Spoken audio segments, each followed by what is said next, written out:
and so on. This is the beginning of a series that I'm going to do, a rather long series on great religious thinkers of the 20th century.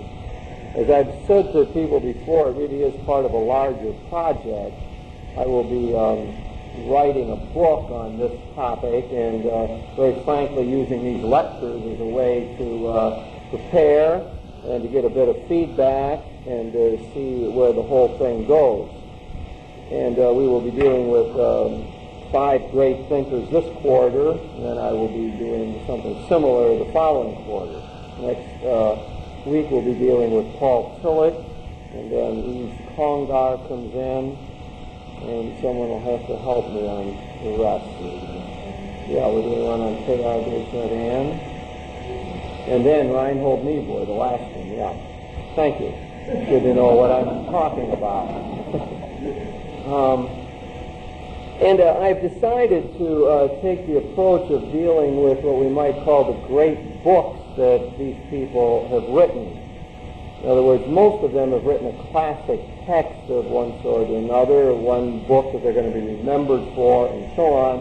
And what I intend to do is do some summarizing of what's in those great books. And as always, what I'm interested in is dialogue with these people.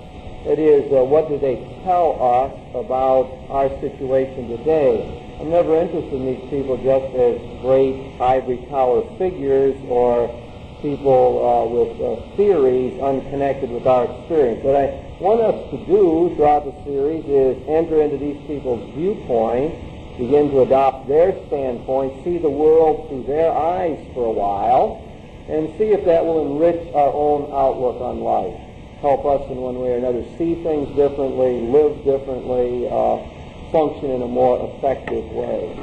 And that's a lot of what I'm going to be looking for. In many cases, very honestly, I'm not sure exactly how that will go. I'm hopeful that as we go along, I will figure this out and be able to see how these people speak to us if we just enter into their thought patterns. That's generally what I have in mind and will be doing throughout this lecture series. Now, some people may want to be reading along with us and doing something ahead of time. For next week, we'll be talking about Paul Tillich. The book I'm going to be dealing with is his large 3-volume set called Systematic Theology. Now, I'm sure I think people are going to read all of the systematics in the next week.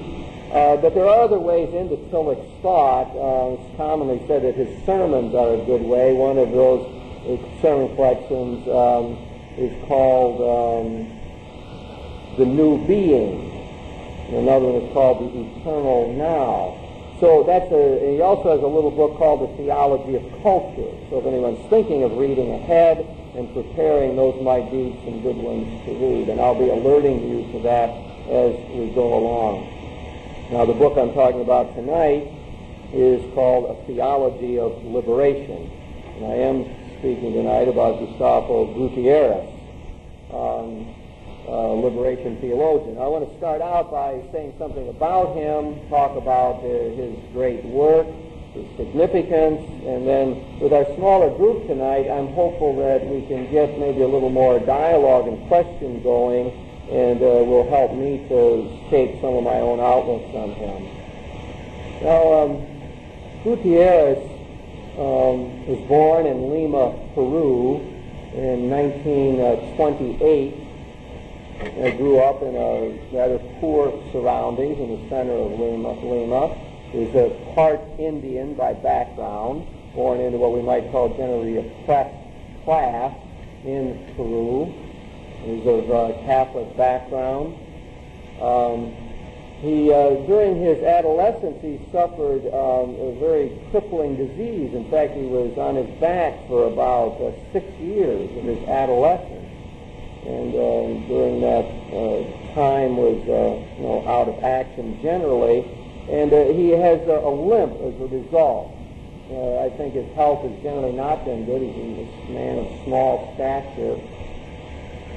But he survived all of that, went on to school, and he wanted to be a medical doctor. And he wanted to end up being a psychiatrist. And that psychiatric side has remained an interest of his all along. And however, as he was going about his medical studies, something happened to him, rather mysterious, and decided he wanted to become a priest. So at that point, he began seminary training. He was eventually sent off to Europe to study. Probably one of the brighter students, and sent to Rome, to Europe, as to develop a better theological background. While he was studying in Europe, he encountered Marxist thought, deepened some of his own outlooks on Freud, and was very influenced by the French theologians, especially one that I'm talking about later on in this series, Yves Congar, who is generally thought of as one of the giants of Catholic theology, who happens to still be alive today. And I will be talking about Congar later in this series. So Gutierrez did all of these regular studies. He was learning. Remember, this is now before the council. This is in the 50s when he's studying in Europe.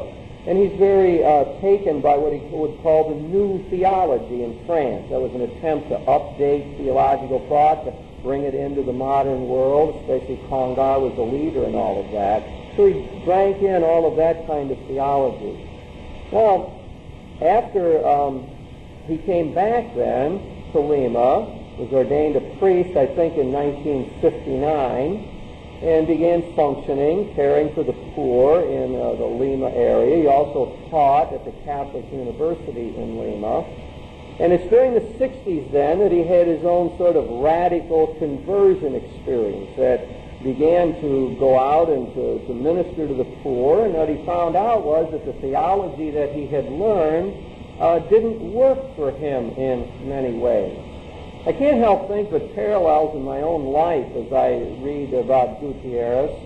I remember doing the seminary studies and so on, and coming out and having the job to preach to middle-class people in Sandusky, Ohio, and finding out that what I had learned in the seminary really didn't work, that it was ineffective pastorally. That was not a terribly big surprise to me. I knew all the while I was studying all of that stuff that it wouldn't work, so I was not surprised, but had to rethink what my theology is. I had to get up and preach every Sunday and teach classes and so on.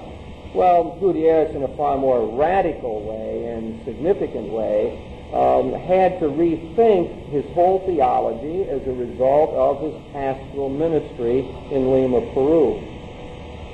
It was there that he began to develop this theology of liberation, in which he began to see the gospel, see the Christian tradition through the eyes of the poor people to whom he ministered.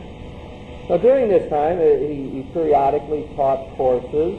He became sort of a consultant to the bishops, and especially at the famous Medellin Conference in 1968, which sort of shaped the whole direction of theology in Latin America and the direction of the church, to be more on the side of the poor and the oppressed, to be a church with the poor, which gave impetus to so much of what we read about going on in Latin America today. That Medellin Conference, Gutierrez was a consultant and wrote one of the important background papers and documents that they produced. They produced 16 documents. That was their attempt in the 60s to sort of take the Second Vatican Council and what had been said, remember that was 1962 to 65, take that material and apply it to the situation in Latin America. Well, it's a very radical conference, and it was there that they began to develop these ideas of the option for the poor and the church being on the side of the poor. So that was a very important time in Gutierrez's whole life, and it was out of that experience then that he continued to develop his own thinking. He went to conferences around the world. Sometimes the more radical priests in Latin America would get together and have conferences, and he'd be asked to give talks. So out of all that, he began developing this whole new way, and we're talking about a very radical shift in the way that theology would be done or the Christian faith would be looked at. So it was then in 1971 that he published this great work, A Theology of Liberation, which we're going to be discussing and which has been so influential on all thinking in the church ever since. Gutierrez periodically would teach classes. He went to Union Theological in New York and taught in the 70s. Incidentally, he is going, in all likelihood, going to be up in Ann Arbor teaching next year at the University of Michigan. You know, they've had famous people coming in, Hans Kohn and Harvey Cox, and now Gutierrez is going to have that spot. At least it looks like it's all set. And of course, we'll probably be up there trying to talk him into coming down here. Whether we'll accomplish that or not, I don't know. But he will be teaching up there. Now, what Gutierrez says all of the time is that theology is really a secondary activity to him. He's a pastor. He's a servant of the poor people in his area. That's all of his interest. That's what he's all about. He said he's only a part-time professor. He doesn't think of himself as a professor at all. Doesn't really think of himself as one of the great theologians alongside of all of these other people with whom he studied and so on. But I'll tell you, in reading the book, A Theology of Liberation, the man is a tremendous intellect and is in touch with so many of the currents of thought. He quotes all of the authors. He knows the whole world of theology. It's really quite amazing. So we have a man who's in the pastoral life, still doing this great theological work. Well, again, thinking of myself, I'm a pastor and in a parish and so on. I have all of those kind of duties, and I have some little perception of how hard it is to carve out any time to do theological work, to write books and articles and to keep up to date. So it makes me marvel even more at the way Gutierrez is able to do this. But that's what he is, a pastor, and one who cares for his people and intends to continue doing that. Time in Michigan will be a real exception to that. In fact, reading some of the things he said, I'm almost surprised that he's willing to do that. Now, I suppose the latest phase in the history of Gutierrez is the whole trouble with the Vatican. As you know, the Vatican has been harsh on the liberation theologians. His friend and confrere Leonardo Boff has been censured by them, and there was an attempt to censure Gutierrez as well. Now, the Peruvian bishops evidently are split in many ways. There's a strong conservative element among the Peruvian bishops, but also some very progressive ones. So the way the story looks to me is the Vatican put a lot of pressure on all of those bishops to condemn Gutierrez. In fact, they were all called to Rome at one time, all the bishops in Peru. And evidently a lot of pressure was put on them to condemn him. Well, they went back home and decided to write a document, and that document ends up being rather favorable to the whole line of thought that he espouses. So he continues to be under a certain cloud, but there's been no official condemnations of him, and his own bishops are largely supporting him. Now, you begin to wonder about the significance of this man. I mean, what is this all about? I want to read something to you that Edward Skilevec has written. Will be in our series, of course. People who know the world of theology recognize him as being one of the greats. He says, Gustavo's aim is to practice Christian theology, to spread the Christian message, and to do so within a context of repression and oppression, rather than in an abstract vacuum. In doing so, he has not just introduced a new way of theologizing, but also a new spirituality. That is, the spirituality of solidarity with the poor. The essence of his theology of liberation is evangelical, militant compassion. The essence of his message is compassion, a truly theological project based on the very core of the gospel. He is the first person in modern history to reactualize the great Christian themes of theology, starting from a fundamental option for the poor. That this new way of theologizing does not just add a new chapter to the old theology.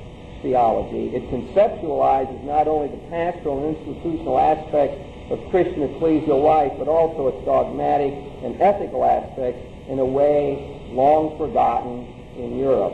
Gustavo Gutierrez is a pioneer in practicing all of this. Well, the reading, I guess, is a bit tedious, but the point that I wanted to get across from a recognized scholar, a great theologian, is that he thinks of Gutierrez as pioneering a whole new way of thinking about what the Christian message is all about. Now, to give you maybe a far more personal kind of response, some of you know the work of Henri Nouwen, who is written in the realm of spirituality, and many people find him to be their guru and guide here in the United States. Well, Nouwen attended lectures that Gutierrez gave in 1982 in Lima. He does this every summer. He has a 2-week lecture series in the summer, and it draws, I guess, a couple thousand people, and it's where he really does his important theologizing and thinking along with the poor. And Nouwen attended this, and Nouwen comes away from that whole experience saying it just changed him radically. He says he began to see how limited his own spirituality was. And he says, I found my own spirituality was far too individualistic, just worrying, still myself and God in a way, far too elitist, thinking of oneself as sort of in a smaller group of people who know the way to God, far too introspective, too much interiorizing, and too much spiritualizing, he says. Not enough engagement with the world. And so he says this encounter with Gutierrez and in the class for 2 weeks was really a transforming experience in his life. Now, for one of the great gurus of Western spirituality to say 2 weeks with this man has changed his life and his outlook is quite a testimony to the importance of the man that we are discussing tonight. Many people who know now and saw it in his later books begin to see that reflected in his most recent writings. So Gutierrez has a power to help people to sort of rethink this whole business. Well, maybe I'm going to stop there, and let's see if we have any questions that anybody wants to ask or comments. I'm very open to fill-ins. I'd love it if somebody here knows something about Gutierrez and would share it and so on, and or has a slant on all this. I would love to learn about it. And I'm in the learning process as well. So, does anybody have a question about, so far we're up to just him and his general significance. We're going to get into the substance of his thought in his book as we go along. Yeah.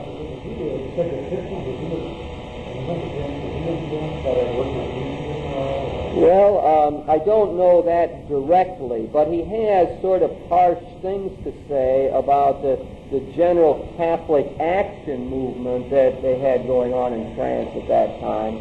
He ends up being very critical of most everything over there, but you would think that that would be something that he would latch on to and I would say, I got one link up, and that is that he thinks that in Latin America, or maybe in general, that it would be very good if priests were employed, if they had paying jobs someplace, and were not dependent on their congregations to support them. Now that is one way in which maybe he has bounced off of the worker priest idea in France. I don't know that he got it from them, but it is part of his general outlook that it would be good for the priests to be able to support themselves apart from getting it from their congregations in a way. Yes, as far as I know.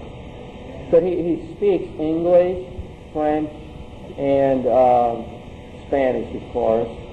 And he will obviously be lecturing in English up at the University of Michigan. He gets there.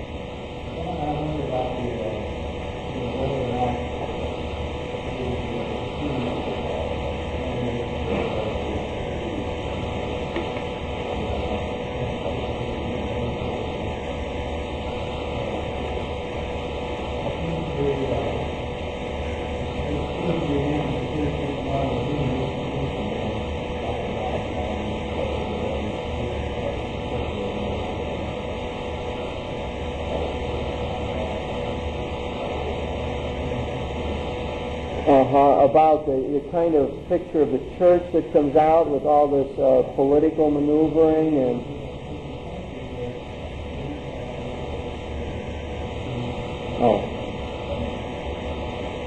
Yeah, well, I mean, that would be a real problem, and has occurred in the history of the church, unfortunately. Throughout the 20th century, had very important theologians who were often silenced. And even though Leonardo Bach in Brazil had the support of his bishops, he still was silenced by the Vatican, told that he couldn't teach publicly for a year. My latest recollection is that that's been lifted, but he was censored. So even if it's even harder than that, I mean, your local bishop could support you and you would still be silenced. And we're probably going to have a case like that in the United States before long. It's probably going to be Charles Curran, who was part of our lecture series here, who teaches at Catholic University in Washington. So there's a lot of strong evidence that he will be under fire, and it's going to be interesting to see how the Church in the United States reacts to this, if he is indeed censured by Rome. So, I mean, if you want an overall framework for beginning to think about this, and it's something that Gutierrez brings up in his own thinking, and that is the Church, of course, is a human institution, and the Church is made up of human beings who are partake of the sinful situation in the world. Not only that, but the Church as a whole can be involved in structures of oppression. And it's always been the case throughout its history. And what happens, of course, is you have these prophetic figures who are ready to stand up, to challenge, and to try to move the Church forward. There's no doubt, Gutierrez says in one place, the Church's current structure is simply ill-equipped to deal with the modern world. We simply are not able to do that. So the Church is a human institution. Now, the other side of it is we also say, out of a spirit of faith, that the Church is indefectible. That's the theological word for it. What it means is that the Church, despite its errors, despite its mistakes and its political intrigues, will fundamentally stay faithful to the truth of its founding. Now that's clearly a faith statement that flies in the face of a lot of evidence. But the claim of Christian people is that the community of believers, the baptized people, with their leaders, despite all of the problems, mistakes, errors, sinfulness, will fundamentally remain faithful to the founding teaching of Jesus. Technically, we call that indefectibility. The Church will not defect from that fundamental path. So that is one way of saying that the Spirit of Christ stays with us. What we believe is that all of the baptized people receive the Spirit, that Christ is life-giving Spirit for all of us, and that makes a difference. That isn't just something sitting on the top of our head, but that Spirit takes over our being, that we live and move and swim in the power of that Spirit, and therefore that is what would stand behind this notion that there's a fundamental faithfulness that goes on with all of this.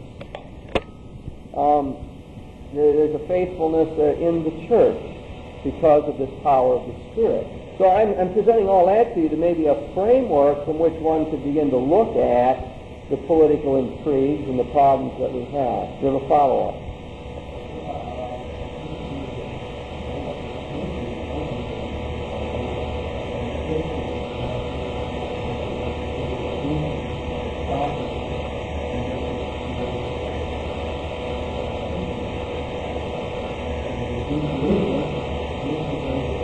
Yes, that's right.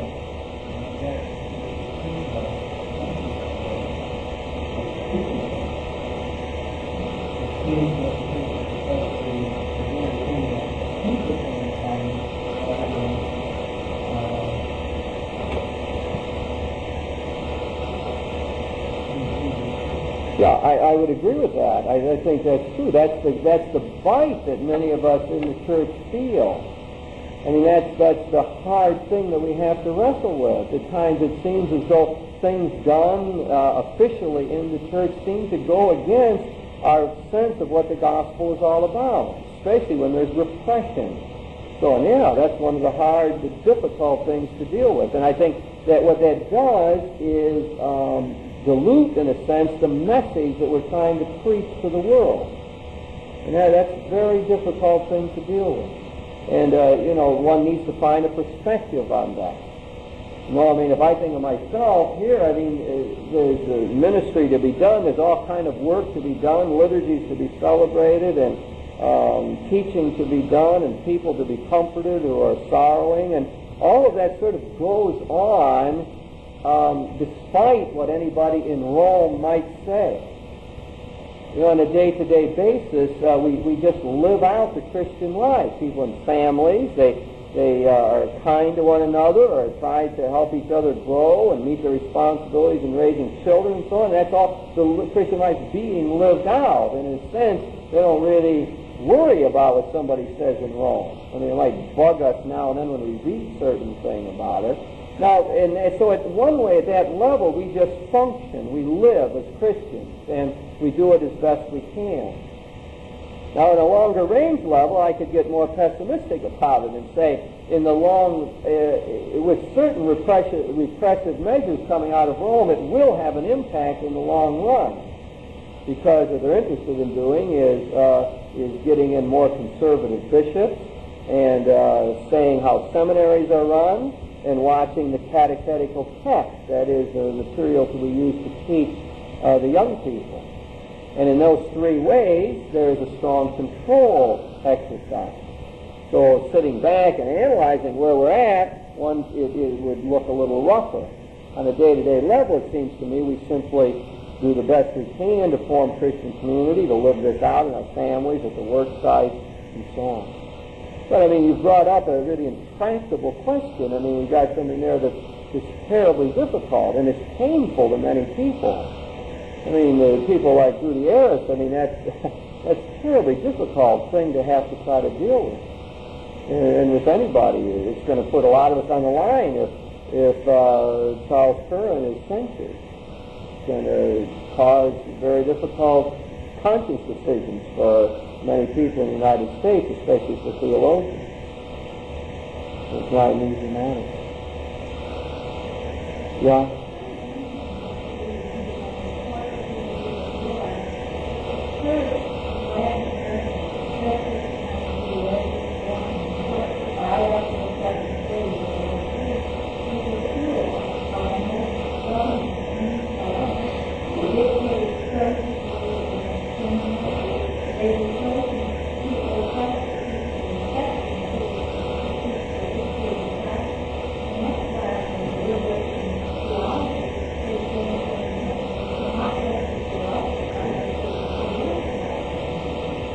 That's a very important point. I'd like to use it as a springboard, because one of Gutierrez's main ideas is that theology, thinking about the faith, always has to be done in the cultural and social context. That too often we just take a book that some theologian reads and try to apply without knowing what prompted it and what pressures were involved and what politics were going on. Gutierrez says you simply can't think as a Christian person without doing it in this matrix, social cultural context. And so your point is really well made. And so we would need to look at Latin America. What is it, 500 years of living under some sort of oppression, as being having a colonial status, and then being economically oppressed in many ways. We see there a class system that it's hard for us to understand. That's one of the points we want to get to as we go along here, is use of the Marxist notion of the class struggle. But surely that goes on down there, and the world looks that way to them, this privileged class in control, and the underside, as he calls them, the people in the underclasses. Now, as you well pointed out, very often the church was aligned with the power structures, the dominant class. Religious orders that ran schools usually ran them for the elite down there, for the well-to-do people. Church was identified with that. And that's the great significance of the Medellin Conference and the switch in Latin America, and people like Dom Helder of Camera in Brazil, and these great leaders. Down there, these people, at the risk of their lives and risk of torture and so on, have spoken out. The church really has moved, radically, in South America, Latin America, to be more on the side of the poor. There really is an involvement in the whole liberation movement. There's the growth of the base communities, as they're called, the grassroots groupings of Christians who are seen to be subversive of the established order. And I think what Gutierrez, that's very important for locating him. I mean, he's been calling for this shift in the stance of the church. So one of the things he says, the church cannot be neutral. Says, as a matter of fact, the church has been on the side of the dominant classes all the way along the line, and this is one of the more controversial things I think he says, that the church must shift. It can't shift to neutral. It must shift to being on the side of the oppressed and the poor. It must take sides. It cannot try to be neutral and say, well, we'll be above this difference here of the classes and we'll minister to both classes and so on. His great call is the church must shift, and much as this is happening anyway, to the side of the oppressed. That position gets a little nuanced, and we'll have to talk more carefully about it, I think, eventually. But that much to be said about it. So yeah, locating this, I think, is very important. You shouldn't lose sight of the fact of how much progress is made in Latin America and how powerful the church is. One of the things that Gutierrez says is it's a very different situation from Europe, where the church really doesn't have much power in a sense, and where the church is always saying, well, we're on the margins, and how are we going to live with this society? But in Latin America, yet the church is powerful. Well, that's what he keeps saying. We've got a unique situation here where we have people who are both Christian and oppressed. Both things. And now what will this cause to happen? Latin America for him is a laboratory for how the church might begin to function in very different ways. So that context is very important.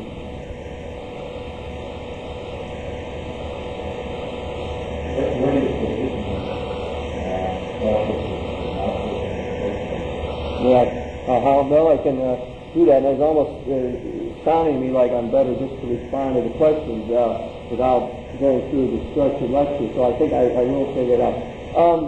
His relationship to Marxism. Well, first of all, he encountered Marxism as a student when he was studying in Lima, Peru, and I think, again, to locate a bit, to be studying in Latin America is to be already involved in Marxism. I mean, that's the dominant intellectual current. I've had friends who've gone down there and lectured, and they get up and lecture, and the question will come back, well, what class are you representing?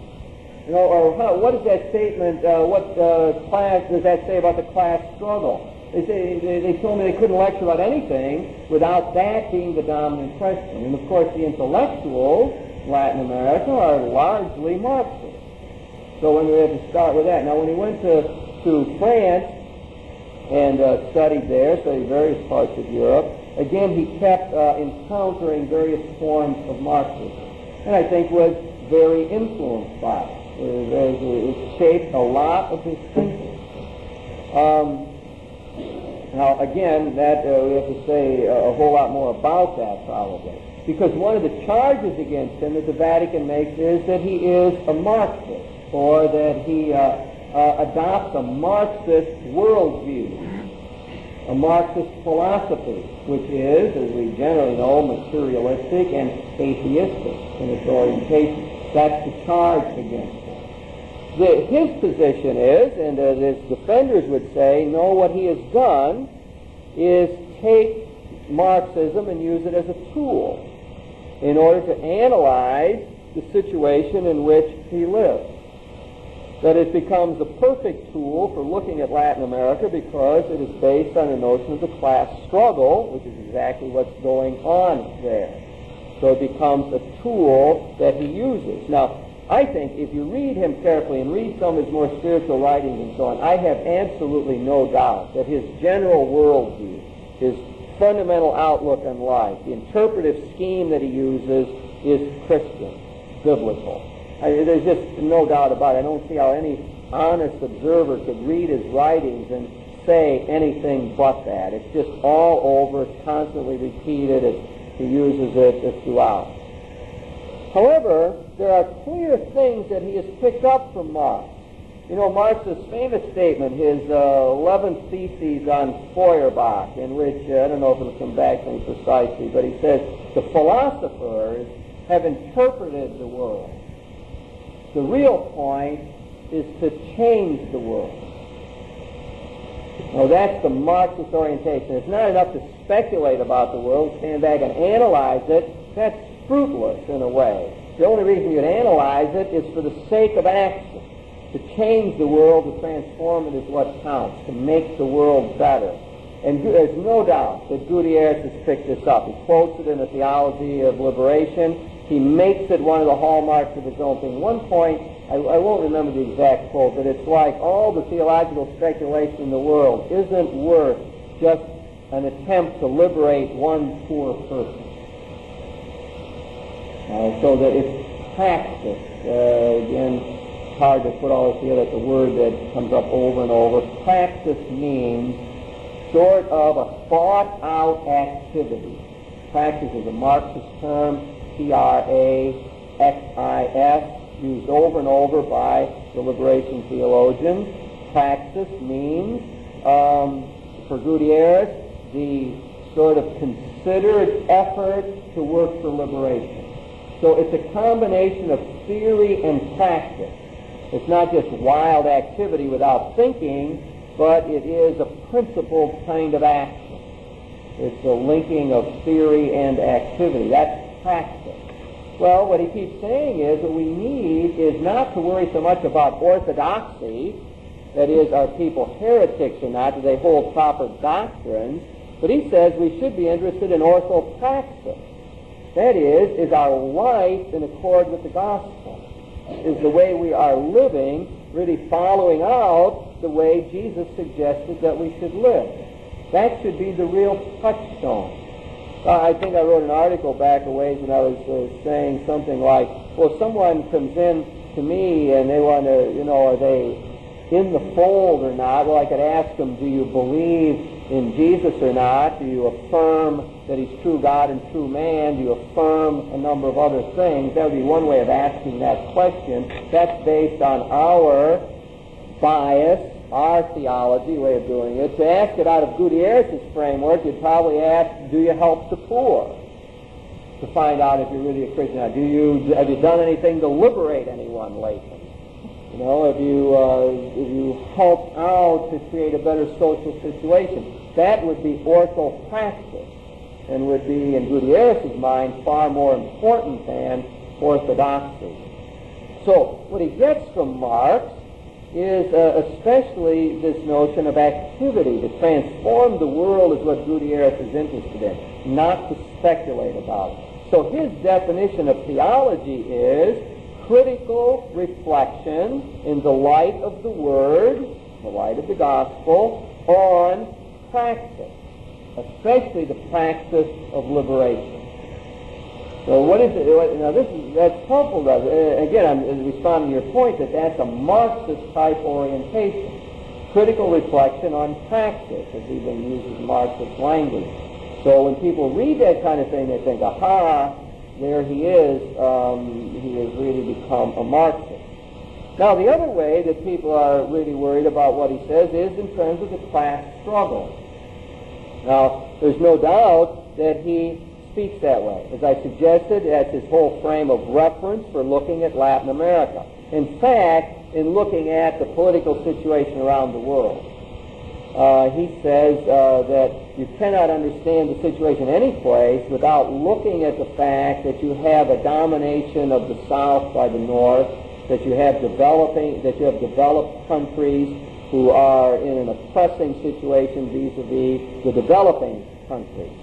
So he says that there is a worldwide network of this class struggle. In fact, he says that the people in the United States, the minorities, for example, and I haven't noticed too much of a feminist consciousness in Gutierrez. In fact, he keeps talking about man all the time, creating a new man and so on. He hasn't really cleaned up his language. But I think you could extend it and say that what he wants to say is that there's a bonding among all oppressed people around the world. Anyone who feels that they are out, that they are not in the dominant culture, that these people should be in solidarity. So he claims that the class struggle is not just true in a sense of Latin America, but is a worldwide situation. Now, what many people feel, and I've argued on this side myself in the United States, that class analysis doesn't really help us much here in the United States. It's one of the ways that I would say that it doesn't translate into our situation. That can be argued and so on, but that's my own outlook on that point. So he makes use of that to examine, and not only that, but he does make that very strong statement that the church must be on the side of the oppressed class. And the way he gets around that in the way, instead of, some of us more moderates would say, well, the church ought to serve both groups. You ought to help the poor and also got to minister to the dominant class as well. And what Gutierrez says is that the only way to liberate the dominant class is by getting on the side of the oppressed class. You must identify with them. You must try to help them. You must try to move them out of that feeling of sense of being dominated. And when you do that, you will eventually somehow create a classless situation which will enable the dominating group to be liberated as well. But he will say this, the oppressed are the bearers of the gospel message. The poor in the world are the privileged subject of the new wave that's going on. Now it's that makes it hard for many people who can go with them up to that point to continue on with them. Because people wonder, well, why are only the poor the bearers of the gospel message? Why does that have to be that way? But that is his very strong position. Now, there's a third element of Marxism that he has brought out that also causes a lot of controversy, and that is the theory of dependence, as it's commonly called. And that is, the notion of that theory is that as the rich nations get richer, as the rich get richer, the poor will necessarily get poorer. I mean, it's fundamentally an economic theory that the precise cause of the poverty in the third world, especially in Latin America, is the capitalistic system and is the fact that the rich keep getting richer. So Latin America will always be in this situation vis-a-vis the United States, as long as capitalism rules the world. Gutierrez is a socialist. He's unabashedly that way. He says it over and over. He is for socialism. We need a socialist revolution. And as he would see it, you would need it worldwide. So the theory of dependence is one that has caused a lot of controversy. Important theologians in the United States who have taken him to task for that. A fellow by the name of Fiorenza is one example of this. Fiorenza has said that Gutierrez has not thought through his Marxism carefully. As people might know, there's really Marx is a 19th century figure, and ever since you've had different schools of Marxist thought. And there's a lot of Marxists who have deviated in many ways from what seems to be the orthodox Marxist position, and who would take a more nuanced view of the world scene, and would say that the class struggle, just as one way of looking at the whole world, doesn't completely hold. For example, as Herbert Marcuse, a Marxist, as he would look at the United States, would say, well, there's no leverage in the working class. Standard Marxist doctrine says the working class should want to overthrow the dominant economic system. For the United States, the Marxists have never been able to make a revolutionary group out of workers. Workers are too well off in the United States, never going to rebel against the overall system. So that the neo-Marxists, as they're called, have to rethink a lot of the standard Marxist doctrine. Well, the charge against Gutierrez is that he has not stayed up with that he hasn't investigated the thoughts of the neo-Marxists, and therefore has a very simplistic notion of the general economic scene in the world. just to complete that side, that dependency theory, many people, and Michael Novak would be a great example of this, who points out that, well, just because you're totally involved in the United States doesn't mean you're going to end up being poor. And the one place I point to is Japan. That's our great trading partner, and they are, in a sense, very dependent on our trade and so on, but they have prospered under this. And they put that forward as an example to undercut the theory of dependency, that as soon as you interact with the powerful United States, you will always lose. And that is the common thing. Incidentally, the bishops in Latin America have also adopted that dependency theory and said that as long as Latin America is somehow in this dependent situation in the United States, it will always get hurt and will get poorer to go along. Now, as you can see, when you get into all of that, you're in an area that there will be great controversy. I mean, one of the charges would be that, well, Gutierrez is a layman when he moves into the field of economics, or politics. And he doesn't, how much credence should you give that kind of analysis? So on. And that's where a lot of the controversy around him would come. Are you have a follow-up on this?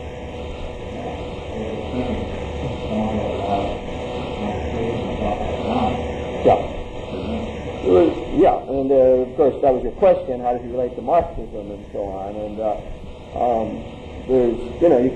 you ask the question, how does he relate to the Bible? You could do a whole lot more on that, which he will do.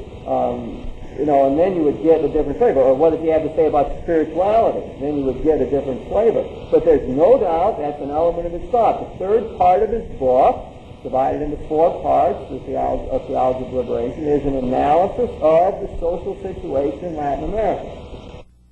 The gospel, treating the poor this way is bad, repressive structures are bad. It has to say a strong no. He talks about Herbert Marcuse's great refusal, the great no to injustice that must be said. And then he goes on to a positive side of that. He says, and also what the church must do, what the average Christian must do, is announce the good news, announce the kingdom, announce how life is supposed to be, how we're supposed to live in solidarity, and we're supposed to care for one another and be non-competitive, and we're supposed to help overcome poverty. So there is a theological positive side to the program that comes out. And that could be played out, and it's strong and it's beautiful in many ways. But what I don't see is a suggestion about politically how you get from here to there, a concrete political program. As far as I know, he hasn't worked that kind of thing out.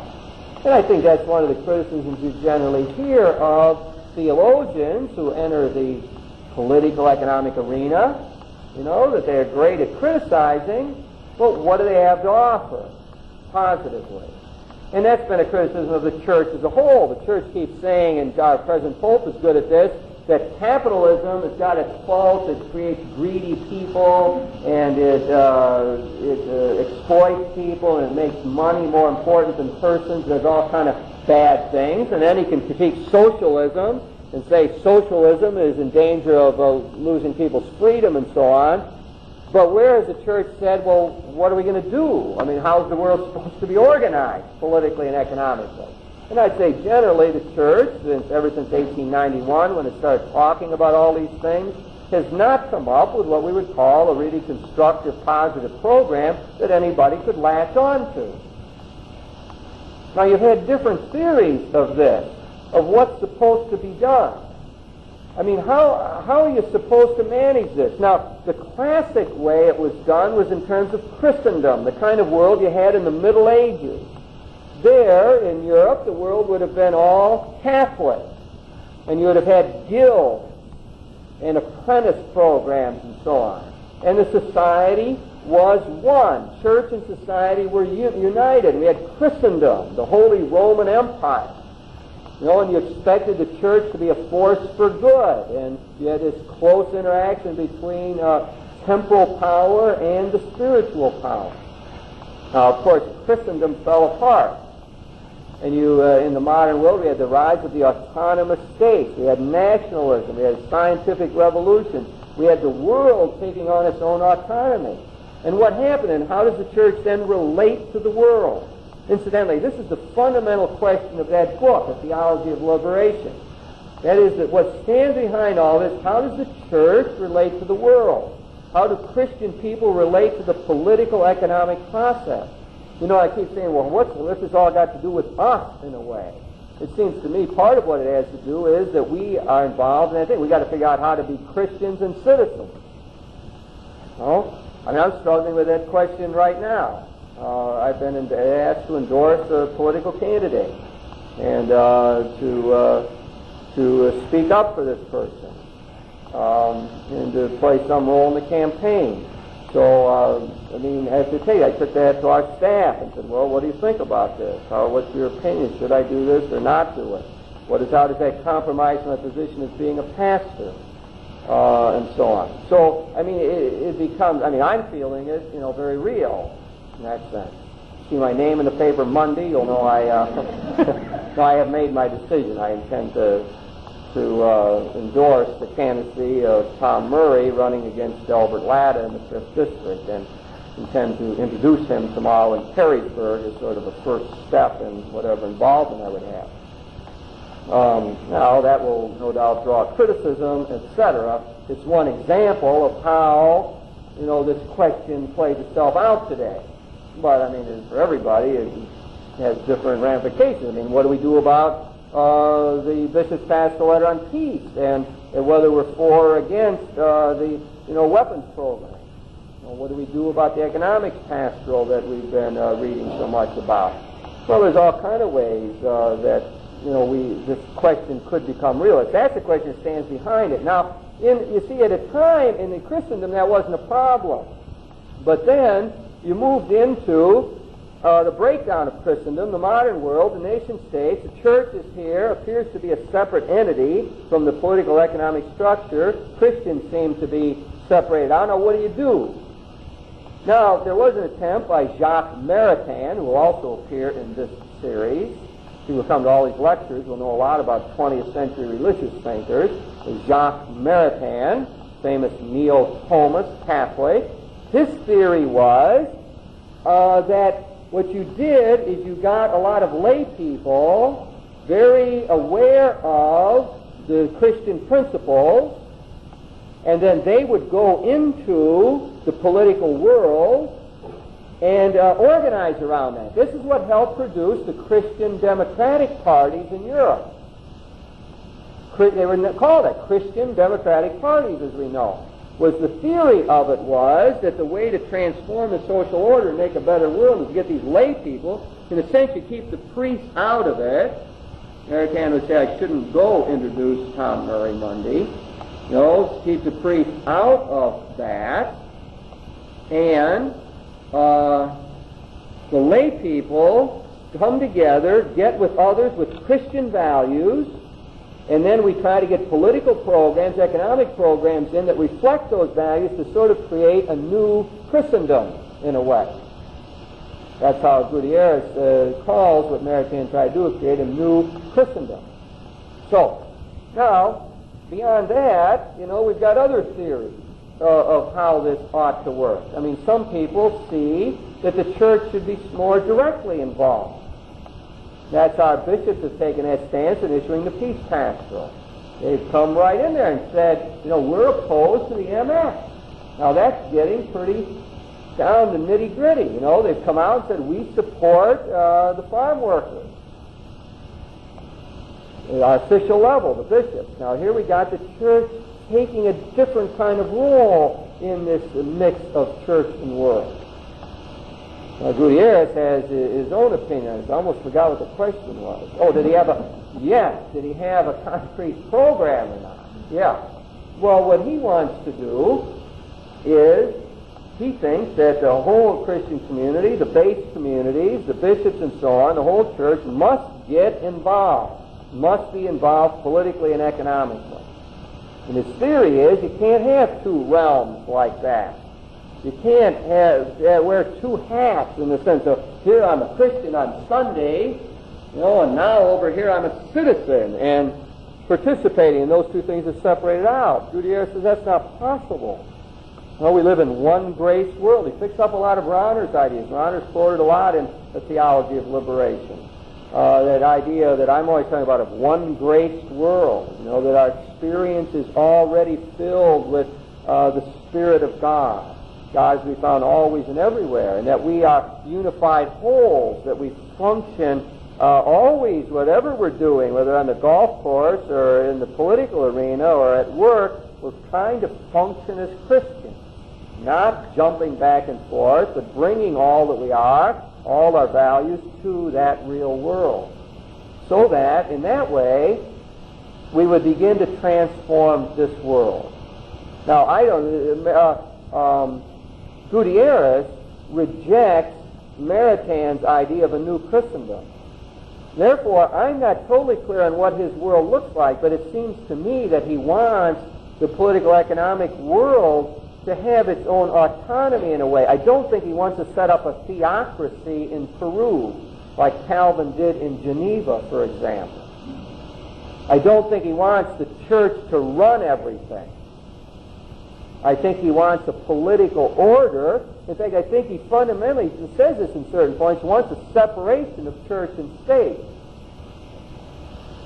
Yeah, he does say that. He wants a separation of church and state. Now, I'd have to be sure exactly what he meant by that. Whether, of course, we hear that immediately like it is here. I'm not sure that it's exactly what he wants. But that we would, the church and all the Christian people would be working to transform this world into a just place, a politically viable system. From there, how you get to there, I don't think he says. I'm going to suggest that, I think we're going to stop at 9 because people got to get home and the roads might be bad and so on. You want to, let's just take a 1 minute stand-up break and then we'll finish up here. I'm going to respond to a question asked me at the break about the political involvement, and I mean it is germane because it raises the very thing. I mean, from my own point of view, I was asked why I would do that and how I can justify that.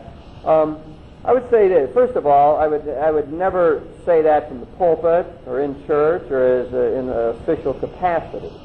I believe that is not the right thing to do, and I would be scrupulous about that. I believe it's important that the House race is in a different district than we live in. Somehow that's a factor in my mind.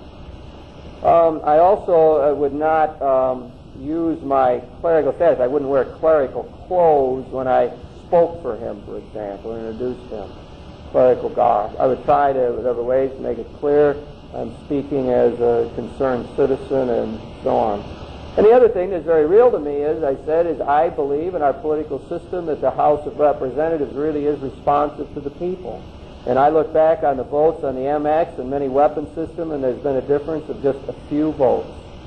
And, I just answered the question, but I mean, Delbert Latta has consistently voted for all of the weapons and more.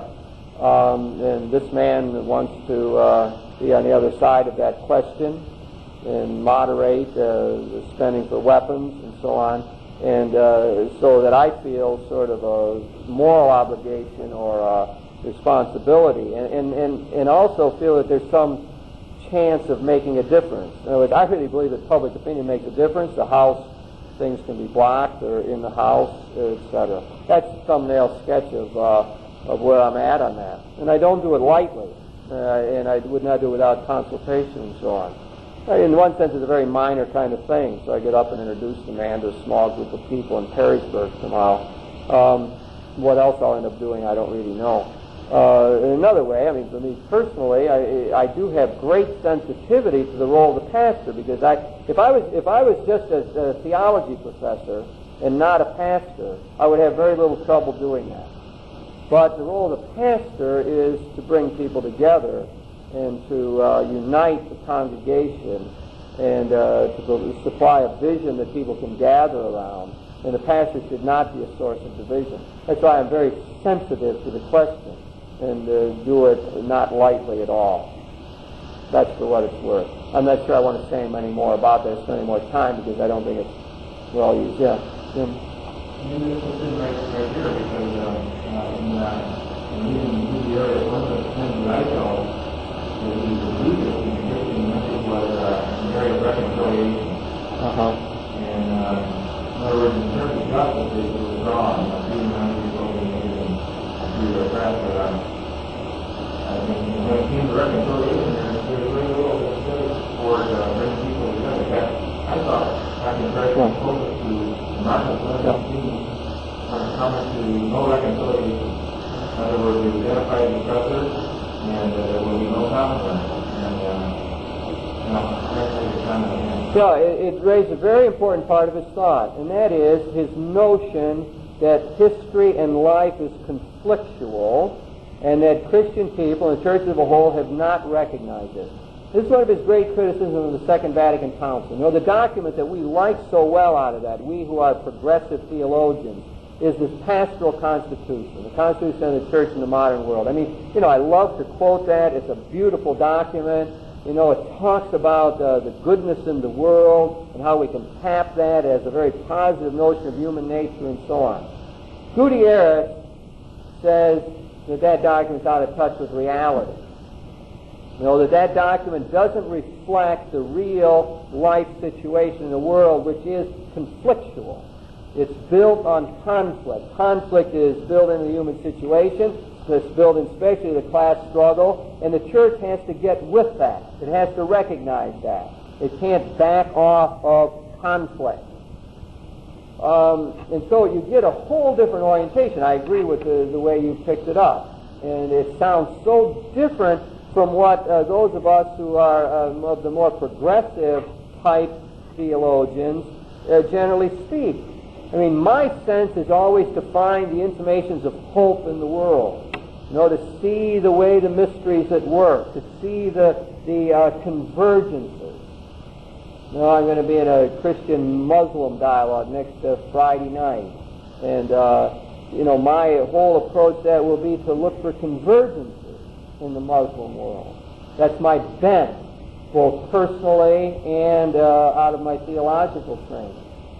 And that's the way the Second Vatican Council went in some of its documents, especially the Pastoral Constitution. Gutierrez sees the world differently. And, of course, that's your cultural context again. I mean, you know, if you're living in a conflictual situation where oppression is the order of the day. You know, I remember talking to a sister going back to Latin America, and she told me about the small groups. They'd get together in these base communities, discuss the gospel. There might be one of the group missing one day. There were people who were out of their group tortured for nothing else than getting together and talking about the gospel. So you're talking there a whole different way of looking at the world. I mean, I remember a priest that came back from Guatemala, and he says he went to Guatemala, you know, thinking peace, reconciliation, and so on. And he was a nonviolent person, a pacifist. He went there, and after viewing the situation there, the oppression, torture, things like that, he told me directly, he says, if I had a chance to kill the 14 families who own all the wealth in Guatemala, I would do it.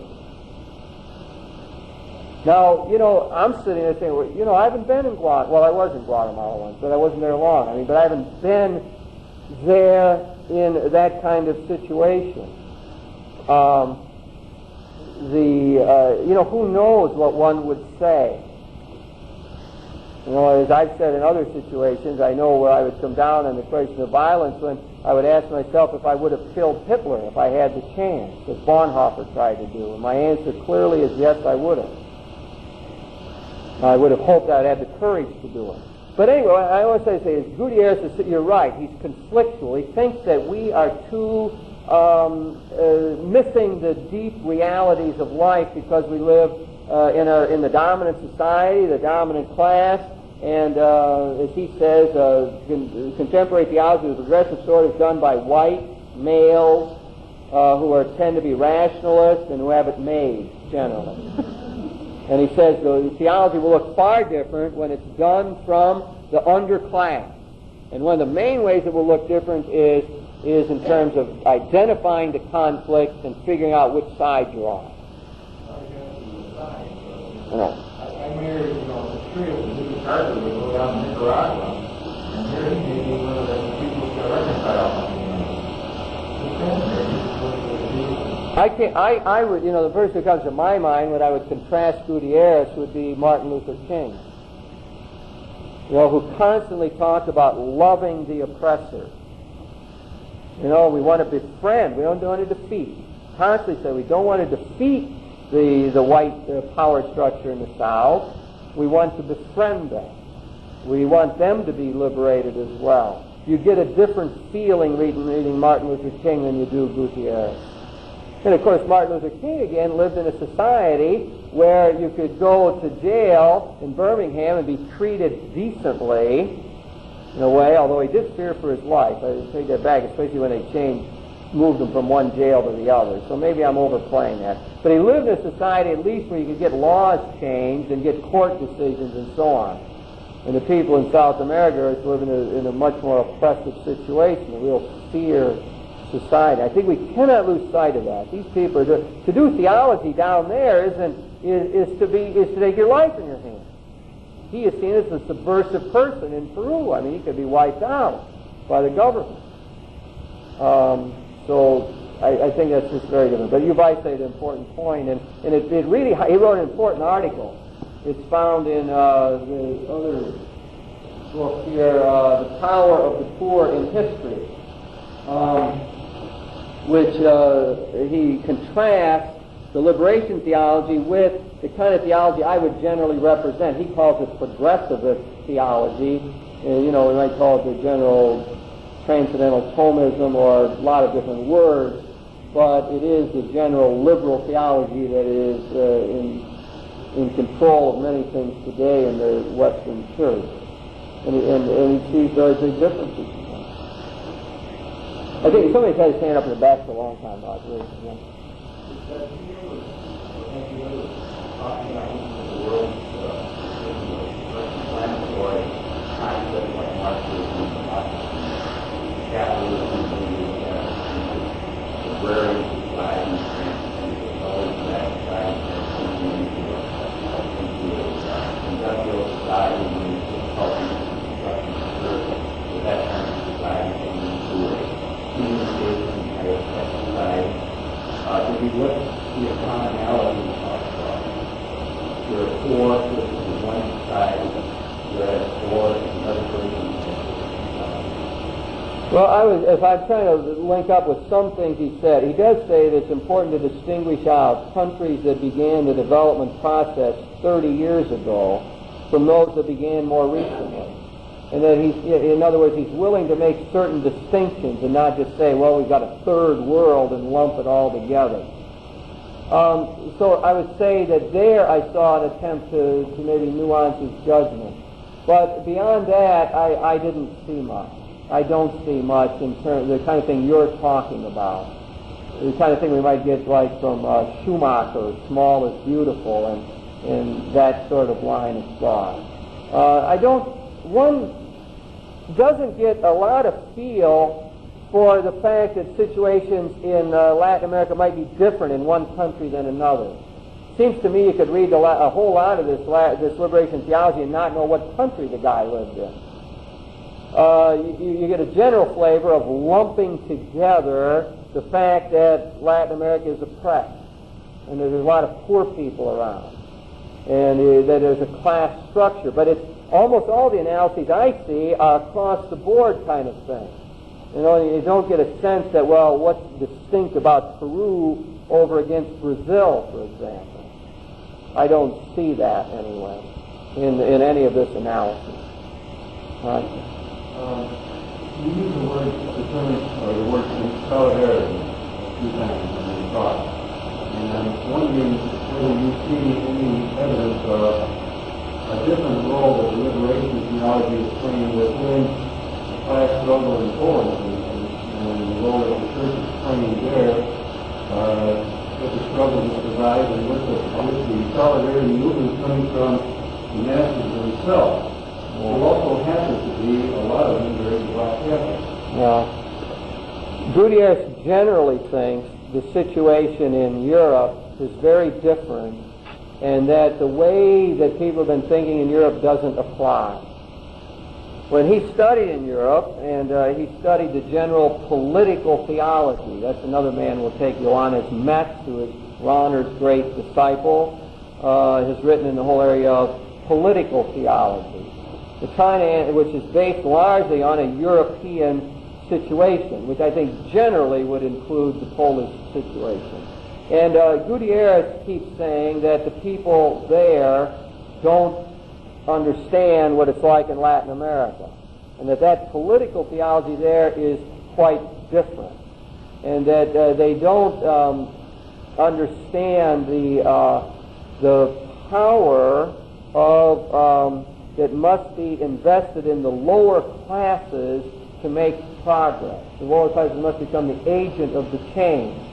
Now, that's a general European Latin American thing he distinguishes out. And when you look at Poland specifically, I mean, I don't know of anything where he's reacted to the Solidarity movement, etc., and what he would end up making of that. I'm trying to surmise in my own mind because I begin to see parallels, but that's my bent. My guess is that he would tend to see divergencies, but I begin to see, certain similarities. You have Catholic countries to begin with, and you've got, a worker-type movement. I would say that probably he would distinguish out the peasant kind of existence in Latin America from the workers that you have in Poland, and say that those situations are quite different. In other words, you really, in Latin America, in many ways, couldn't have a solidarity movement at this time. You would need some sort of other substructure to work with to begin with. I mean, there you have workers collected working in industry and so on. And here, talking about these poor people in these barrios and who are trying to eke out a living. I mean, they're not working in factories or anything. So, they're working in the dance shipyards and all of that. So I think he got a different situation. I think he would see it differently. It's interesting, though, that in Poland, the church's position there is being challenged not only by the government that's in control, but it's also being challenged by the masses of people who want to liberate themselves from the oppression. And so the church is sort of struggling with whether they should align themselves with these struggling masses or try to compete by keeping the hands off of this. Well, there would be no doubt that Gutierrez would say, get on the side of the workers and, make your clear decision. And I mean, while there's some struggle, and I guess the leaders there have tried to maintain some sort of balanced position, I believe that, there's been a lot of support for the solidarity movement, it seems to me, in Poland, on the part of the church. There's a whole lot here I was going to say and haven't said. Maybe I should at least raise up some of the major biblical theological themes that we find here as Gutierrez reads the Scriptures. And maybe some of this is known, but I mean, he picks the Exodus story is important to him and to all liberation theologians because it is the paradigm of economic, social, and political freedom, taking people out from under the subjection of the ruling class, the Pharaoh, and giving them freedom. He sees Moses as a liberator. And the analysis of that is very good in the liberation theology. It's a good psychological analysis and a good theological one. So he's saying that if you want to know who God is, he's the God who is active in history trying to liberate people. That's who God is. He's a liberating God. And then when you look at the reaction of the people, you find them fearful. That is, they have a false consciousness. They get out of Egypt, and they're struggling with enough to eat, and they think they want to go back to the slavery conditions. And Gutierrez says that's the problem. A whole lot of this has got to do with raising consciousness. And that's a lot of his work with the poor and the way that he thinks the church should be doing it. That is, you've got to teach the people, help the people to see their oppressive situation. You've got to let them feel their slavery and to know it. And then you've got to help to energize them to take hold of their own life and to become the agents of change. So that no one can do that for them. No dominant group, no leaders, no anybody really can do that except if they take hold themselves. And so he sees that's the danger. The temptation is to want to go back to the slavery, as the Israelites did after being freed in the Exodus. So you have this whole marvelous analysis of Exodus, and that's a great experience. He says, at times Gutierrez is poetic, and he says that the Exodus has released a whole breath of freedom that has continued to touch the world history ever since. Well, the Exodus is just a tremendous event, and we must raise that up. So what he's fundamentally doing, remember, is going back now from the viewpoint of being with these poor people in the barrios in Lima, Peru, working with them, ministering to them, trying to get them to take charge of their lives. He follows Paulo Freire and his pedagogy of the oppressed. That is, to try to make them literate by getting them words to describe their oppressed situation. So then, out of that, now he wants to reflect on this, and he says, let's go back and read the Bible from that viewpoint of being involved with these people. And when you read it, what do you see? And the first thing that jumps out of you is Exodus and a God of liberation. And then when you start to see that, then you can see that the God of the Exodus is also the God who created the world and wants us to be stewards of that world. And has given that whole world to us, not to a privileged few, but to all of humankind. And then after that, you see the prophets. And he's big on these people, Amos and Isaiah, Jeremiah, talking about overcoming the oppression in the world. He talks about all the Israelite customs that were designed to help the poor people. And the year of Jubilee would be especially important. Every 7 years when the wealth would be redistributed, in a sense, and the poor people would be raised up.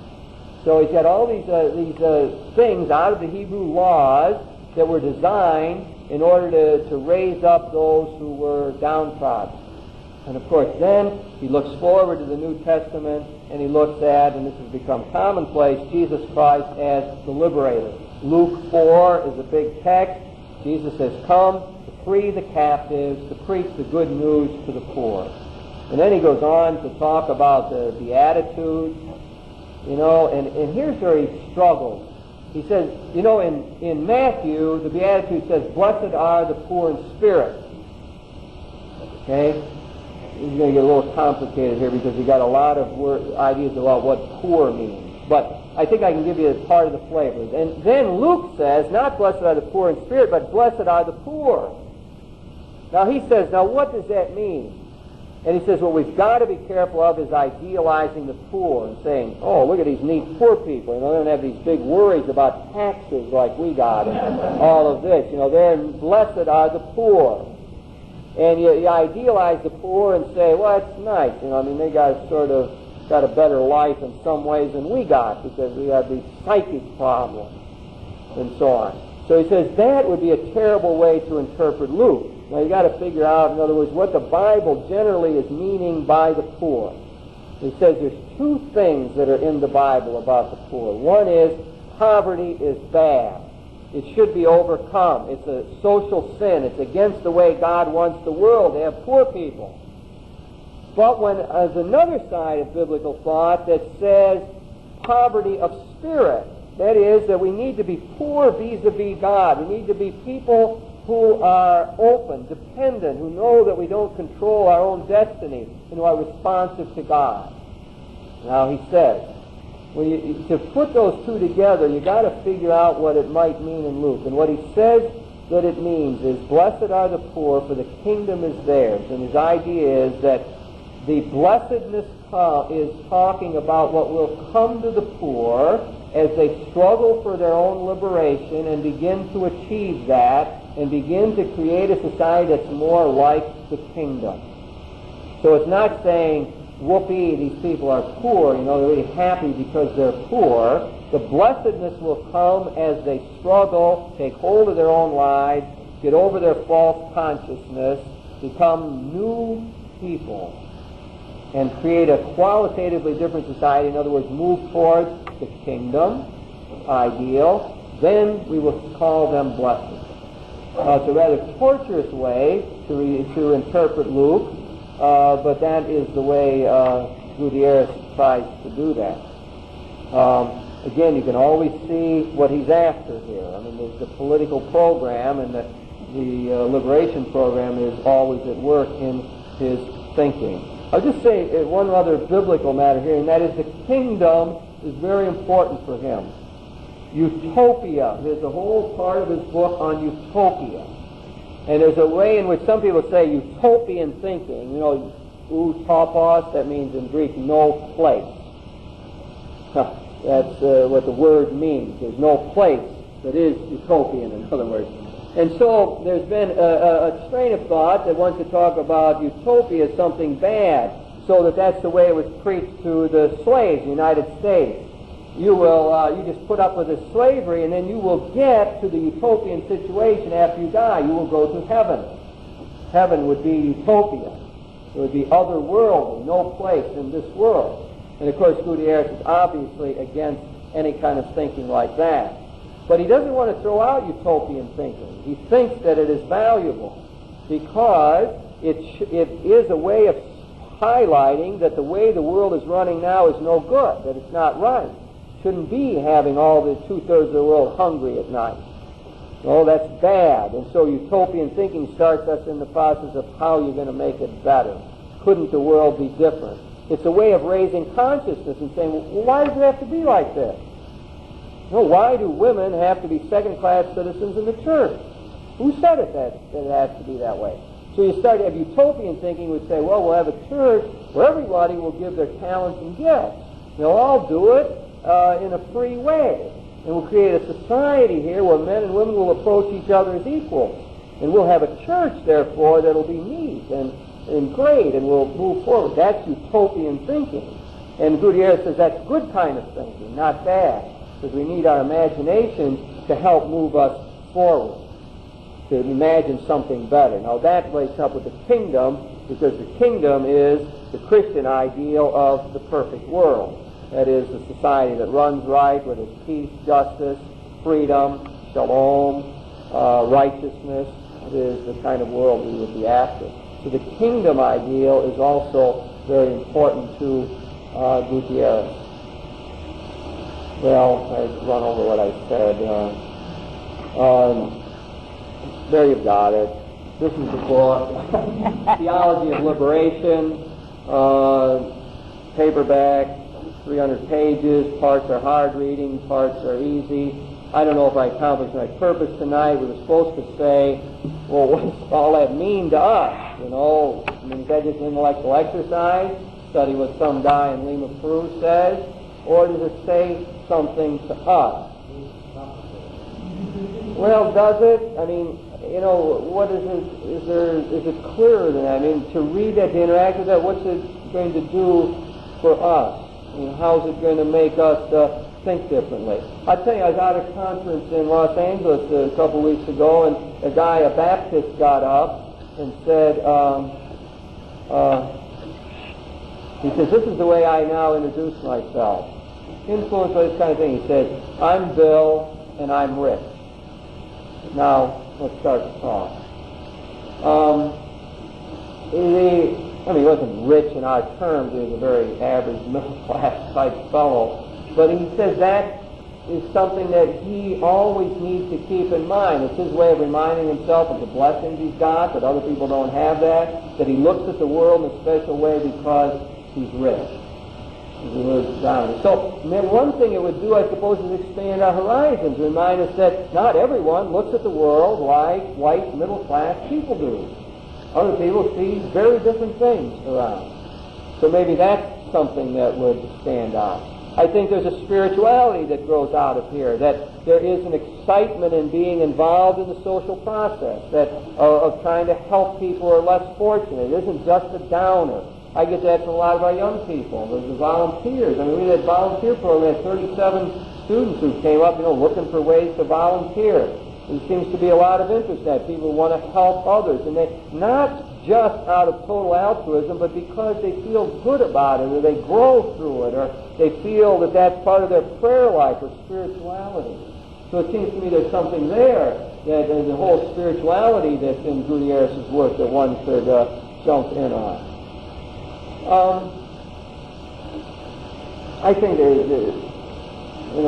a lot of ways in which we would begin to see things differently or be enriched.